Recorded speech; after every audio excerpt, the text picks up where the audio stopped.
7 lessons from 7 years in business.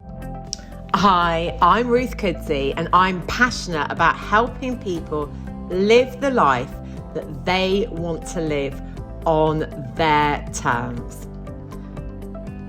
I talk about coaching, positive psychology, neuroscience, and business growth because if you want to live a fulfilling life, then you want to be going from a 0 to a +5 in positive psychology rather than focusing on bringing you up to a 0.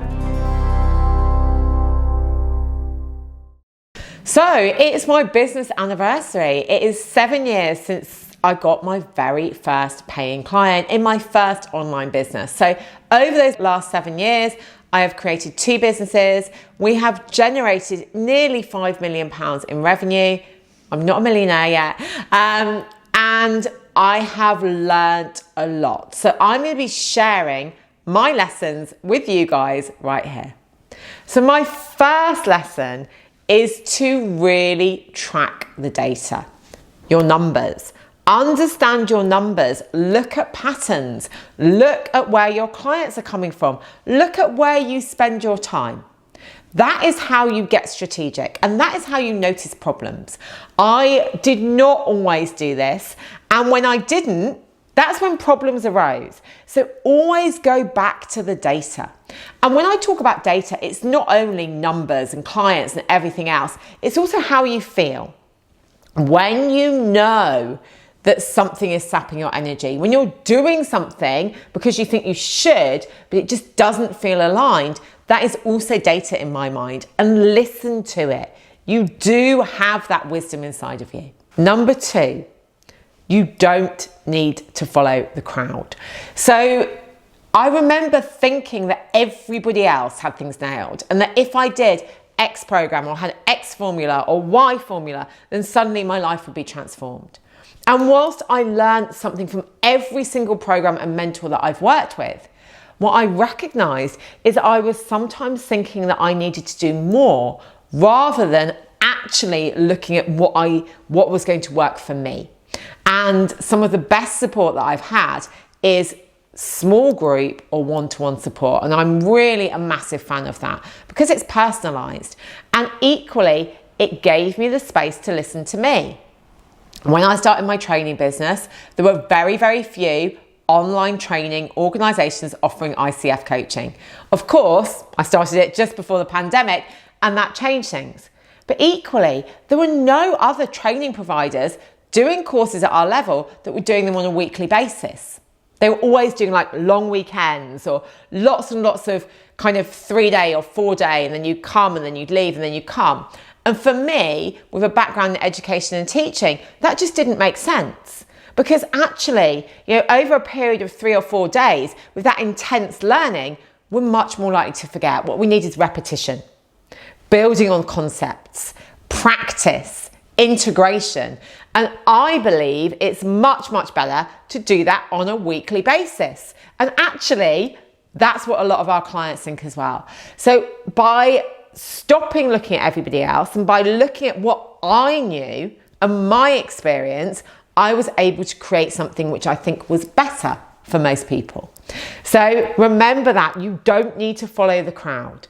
Do you? You're never going to see me dancing on TikTok. That isn't for me. And it may work for other people. That's no shade on them. But it's always about you listening and you realizing that you have a lot already. Looking at your past experience, integrating that too. So track your data. Don't get distracted by what everyone else is doing. Stay or slay in your lane. The third one is about getting really super clear on what you're good at. Really super clear. And then looking at building a team around that. And not building a team for vanity purposes. Really thinking about the skills, the experience, and what you need.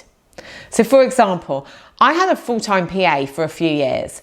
I don't need a full-time PA. I have somebody who does 15 hours a month and they are more impactful than anybody else I've ever had in that role because I wasn't recruiting for the right skill set. And that's down to me. Equally looking at where are the gaps, what are the types of skills that I need. So and being rigorous in your recruitment process. I remember when we were growing really fast, I was thinking, oh, we just need more people. But actually more people doesn't make it better. It made it worse. What you need is the right people. And sometimes you get things wrong. And actually, when you're building a team, it's about being compassionate with yourself and also compassionate with those people too. So get really clear on the skill set. Make sure that you've got the right people. Make sure that you've got the right support for those people as well. We had some great people in our marketing team, but we didn't actually have the right support structures for them. And we realised and recognised it would be better to outsource things to people who are experts rather than actually having to increase our team to train people, because that wasn't what we had the capacity for in the business. So it is about knowing what you've got and what you need. So data, not following the crowd, team. I think the fourth thing is really around mindset and resilience. So for some reason, we're taught that our businesses are just going to go like that. And in my second year of our training business, we nearly 10 times our revenue. Oh my gosh, we're a unicorn, we're amazing, it's brilliant. And it was brilliant. But in the third year, we didn't. We actually had a slight dip in revenue. But that year was so important. It taught me lots of valuable lessons, and it meant I had to go inward. I had to do loads of learning, and we're again on that upward trajectory. And our current year is going to be our best ever year. But it'd be so easy for me to go, oh my gosh, we've had a dip. Maybe we're not good enough. Maybe we're not this. Maybe we're not that. Rather than going, okay, what can I learn from this? What happened? How can I prevent that from happening again? And this is the thing, that business is not linear. And sometimes you do need to take a step back. Sometimes you might have a dip in revenue, but you need to really reflect and do that learning. Because if you don't, then that dip is going to become a downward spiral. And that's what you don't want. So remember, dips are normal. They give you learning opportunities. So again, it's going back to that data, but also, right, okay, what can I learn? And in the year of the dip, I also made some really bad investment decisions. They didn't work out. Now, did I learn something from them? Yes. So always come back to that learning. So number 5, think about your support structure. Now, I am not a fan of all of this stuff online about upgrading your circle. My circle are my circle. My circle, my friends, my closest friends, my family, they're there. But actually, it's about thinking about what you need. So if you were at work, you'd have colleagues. So think about peers, build relationships with others. Equally, think about mentors or therapists or coaches that you want to have on your team. And remember that it's about building relationships for the long term. So you don't need to be seen at every flash retreat all over the world. Build meaningful relationships. But remember as well, like your personal support comes from your network. And people seem to get really upset that their best friends don't want to talk about their business. How often do you sit with your best friend and talk about their work? I mean, I'm thinking of 2 of my best friends. Probably once a year, they might talk to me about something that is going on for their work that is a problem. And of course, I'm always there. But I wouldn't expect to be having work conversations with my friends all the time. That isn't their function. So be honest. Like, why are you looking for support about your business from your best friends? They will support you, but they're not going to get it. And that isn't an insult to them. It's about looking at the different support structures that you've got. So number 6, work on you every day. Now, running a business is one of the biggest things that is going to really make you work on you, because I feel like it's like putting up a mirror really close to your face. And there are some things that you're not going to like when you look in that mirror. And those are signs. You're going to get triggered by other people, or I don't really like triggered, or activated. People won't like you. Oh my gosh, as someone who is a people pleaser, that was the hardest thing. People might say nasty things about you. Okay, but what can you do about that? Sometimes you might be like, actually, there's a bit of truth there, so I'm going to work on it. And sometimes you might be like, there isn't any truth there, I'm going to block them. Like, let's get real here. Who is paying your mortgage?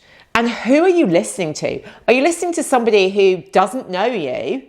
Or are you listening to someone who you've known for 20 years? Like, let's put this in perspective.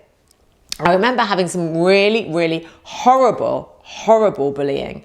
And I was speaking to my mum and they were saying things about me. My mum and me have a great relationship. And she's like, they've said all of these things. Actually, none of that is true. Like, this is true about you. These are your flaws. And I'm like, yeah, I know. I know that I'm not good at this and I'm not good at that and I'm not good at this. But actually what they're saying here isn't me.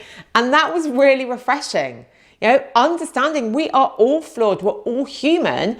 But sometimes people are just going to want to have a go at you. And that is about them, not you. So of course, always, if there are things that you can improve, look at improving them. But equally, understand what can you control, what can't you control. Sometimes that block button has a really good function. And number 7, the best form of marketing is to focus on your existing customers. Focus on the client experience. Deliver what you say you will deliver. Don't make false promises. We have never, and I'm going to touch wood, but we have never had a complaint in our business. We've never had a formal complaint. Of course, we've had people who sometimes might be unhappy, and we've dealt with it. And I really believe that a lot of this is about listening.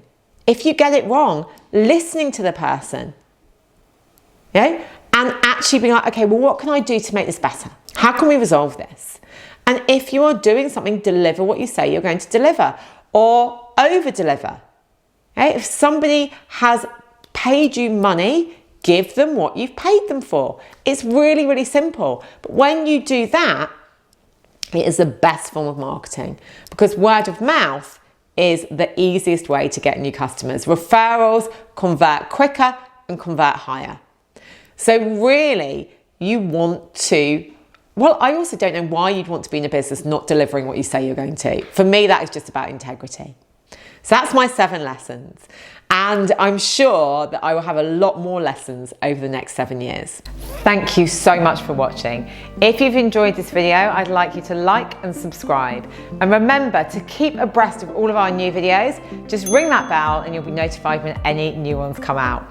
And we'd love to hear feedback from you. So if you'd like to post beneath your biggest takeaway, and equally anything that you'd like to hear me talk about, we're always open to feedback.